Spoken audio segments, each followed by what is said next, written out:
धाराशिवच्या वालवडमध्ये ढोबळी मिरचीचं नुकसान झालंय। 8 एकरवरील काढणीस आलेल्या ढोबळी मिरचीचा फळ उद्ध्वस्त झालाय। धरण फुटल्यानं शेतकऱ्यांचं 80 लाखांचं नुकसान झालंय। धाराशिव जिल्ह्यातील भूम तालुक्यात वालवड इथे धरण फुटल्यानं दत्ता मोहिते या शेतकऱ्याचं स्वप्न भंगलंय।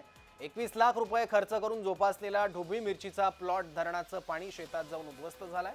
या ढोबळ्या मिरचीमधून 80 लाख रुपयांचं उत्पन्न अपेक्षित होतं, मात्र सगळं उद्ध्वस्त झालंय। वालवड गावच्या उद्ध्वस्त झालेल्या मिरची फडातून आढावा घेतलाय आमचे प्रतिनिधी उदय साबळे यांनी। पाहूयात।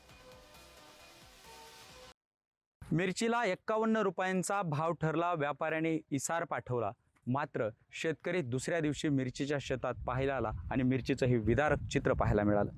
आपण वालवड येथील दत्ता मोहिते यांच्या शेतामध्ये आहोत आणि हे शेताचं विदारक चित्र तुम्ही बघू शकता। ही मिरची अशा प्रकारे वाहून गेले, शेत खरवडून गेले, शेतात मातीत शिल्लक राहिली नाही आणि जी शिल्लक राहिली मिरची ती सुद्धा सडलेली आपल्याला बघायला, सडलेल्या अवस्थेत बघायला मिळते।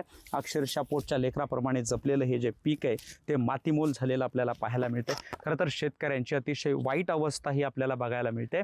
आपल्यासोबत दत्ता मोहिते आहेत। मला सांगा, शेतीचं नेमकं किती नुकसान झालंय, काय केलं तुम्ही, की काय परिस्थिती केली पावसाने तुमच्यावरती? हे पावसाने परिस्थिती मी सांगू शकत नाही, एवढी भयानक परिस्थिती दिलेली। मी रात्री व्यापाऱ्यासोबत सौदा केला, 51 रुपयांनी बाजार ठरला। मला ह्याच्यासारखा टॉप मालच मी नाही बघितला आणि एवढा सुंदर माल त्यांनी घेतला। 51 रुपयांनी सौदा झाला, इसार पाठवला त्यांनी आणि आता सगळं नियोजन केलं, बाया वगैरे सांगितल्या तोडायला। मी दुसऱ्या दिवशी येऊन बघतोय तर शेतात मिरचीच बघायला नाही। अजितदादा इथं बघायला येणार आहेत, आता अजितदादा पाहणी करणार आहेत। दादांकडे काय मागणी करणार? दादाकडे मागणी, माझ्याकडे बघून गावातले कमीत कमी 50-100 तरुण उभा राहणार होते की बाबा ह्यानी एवढा मोठा प्लॉट केलाय, नोकरी करायची आपल्याला गरजच नाही, शेतीच्या जीवावर सुद्धा आपण काहीतरी फार मोठ्या प्रमाणात उभा करू शकतो।